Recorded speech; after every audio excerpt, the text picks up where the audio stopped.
as a senior citizen, are you willing to take a chance on your survival in exchange for keeping the America that all America loves for your children and grandchildren? And if that's the exchange, I'm all in. 안녕하세요, 휴직남입니다. 오늘은 텍사스 부주지사 인터뷰 내용을 한번 들어볼 건데요. 조금은 충격적인 내용입니다. 이 사람 이견이 이해가 안 되는 건 아니지만 우리나라도 만약 일이 크게 터지면은 이런 생각을 하는 사람이 있을까 싶을 정도로 진짜 미국의 사고방식은 좀 저희랑은 많이 다른 것 같더라고요. 노년층이 희생되더라도 경제활동을 위해서 정상생활을 해야 된다는 이 부주지사의 인터뷰 내용을 한번 들어보시죠. Yeah, I turned 70 next week, Tucker, and I sent you a note about a week ago that something has been really heavy on my heart since this started. And, so I'm automatically in the high-risk pool. And I'm, as Lieutenant Governor, I work 12 or 15 hours a day, mostly from home now, but I travel when I need to. I'm living smart, listening to the President, the CDC guidelines, like all people should, but I'm not living in fear of COVID-19. What I'm living in fear of is what's happening to this country. And, Tucker, no one reached out to me and said, as a senior citizen, are you willing to take a chance on your survival in exchange for keeping the America that all America loves for your children and grandchildren?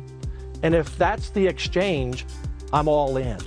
And that doesn't make me noble or brave or anything like that. I just think there are lots of grandparents out there in this country, like me, I have 6 grandchildren, that what we all care about and what we love more than anything are those children. And I want to, live smart and see through this, but I don't want the whole country to be sacrificed. And that's what I see. I've talked to hundreds of people, Tucker, and just in the last week, and making calls all the time. And everyone says pretty much the same thing, that we can't lose our whole country. We're having an economic collapse. I'm also a small businessman. I understand it. And I talk with business people all the time, Tucker. And my heart is lifted tonight by what I heard the President say, because we can do more than, one thing at a time. We can do 2 things. So, my message is that let's get back to work. Let's get back to living. Let's be smart about it. And those of us who are 70 plus, we'll take care of ourselves, but don't sacrifice the country. Don't do that. Don't ruin this great American you're basically dream. saying that this disease could take your life, but that's not the scariest thing to you. There's something that would be worse than dying. Yeah. And look, I'm going to do everything I can to live. But, if you said, are you willing to take a chance? And if I get sick, I'll go and try to get better. But if I don't, I don't. And I'm not trying to think in any kind of morbid way, Tucker. But I'm just saying that we got a choice here.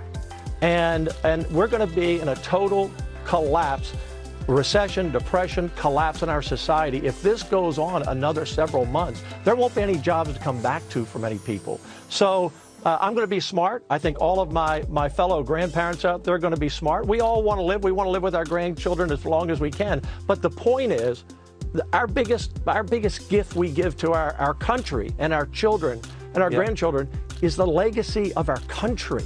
And right now that is at risk. And I feel like, as the President said, the mortality rate is so low. Do we have to shut down the whole country for this? I think we can get back to work. And I think we should wait out his time. And if he says we need another week, I trust his judgment. But we have to have a time certain. We can't say in 3 months or 6 months or 12 months. Right. These businesses can't wait that long. So, Tucker, I intend to be around a long time on your show. But it's worth whatever it takes to save the country.